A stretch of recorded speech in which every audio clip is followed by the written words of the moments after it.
39-я школа Заполярья буквально заиграла всеми цветами радуги. Необычное дизайнерское решение было одобрено архитектором города. Краску закупили на заводе готовую. Подбирали специально для арктического сурового климата.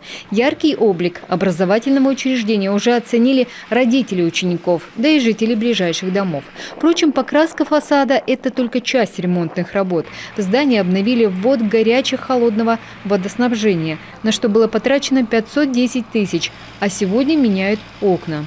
По программе «Народный бюджет» в школе было выделено 760 тысяч рублей на установку окон. Установка окон, вопрос назрел давно, потому что уже окна старые, рамы рассохшиеся. У нас было предписание, и вот для устранения предписания нам денег хватило на установку 27 окон. Из программы выделили 14 миллионов, которые были для ремонтов. Управление образования распределили денежные средства в сумме 600 тысяч рублей для закупки еще 27 окон. Ремонт сегодня идет во всех школах и детских садах Воркуты. Где-то своими силами обходятся, а где объем работы большой, например, меняет кровлю, трудятся подрядчики. В 9 образовательных учреждениях для программы «Цифровая школа» готовят по 2 класса. А на территориях школы и дошкольных учреждений устанавливают тренажеры, детские площадки. За эти 2 года мэрия закупила 22 игровых комплексов. Часть из них уже сегодня стала любимым местом прогулок для малышей с родителями. К новому учебному сезону готовятся и учреждения дополнительного образования. Во Дворце детского творчества масштабы обновления впечатляют.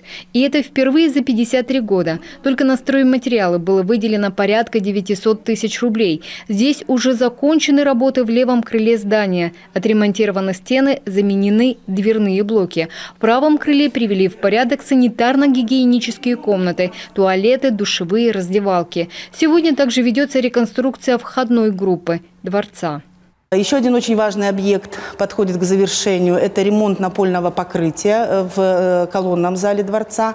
Была приобретена кварцвиниловая плита. Это материал современный. Он, во-первых, вписывается в стилистику, так как внешне он очень напоминает, скажем так, древесные покрытия, но при этом он обладает более высокой прочностью, классом износостойкости. Что немаловажно для нас, он очень хорошо зарекомендовал себя этот материал для занятий хореографией, так как у нас более 1000 детей увлекаются этим видом творчества. А к отделке стен помещений и рекреации сотрудники дворца подошли креативно. В учреждении впервые появились информационные объекты со светодиодной подсветкой, анимационные панели, инсталляции со светящими фигурами. Это виды творчества, которыми занимаются здесь дети. По словам руководства, еще 2 недели и все работы будут завершены. А в сентябре обновленный дворец творчества примет более 2500 юных дарований Воркуты. Елена Кононова, Ирина Шумихина, Кирилл Нифонтов, телеканал Юрган, Воркута.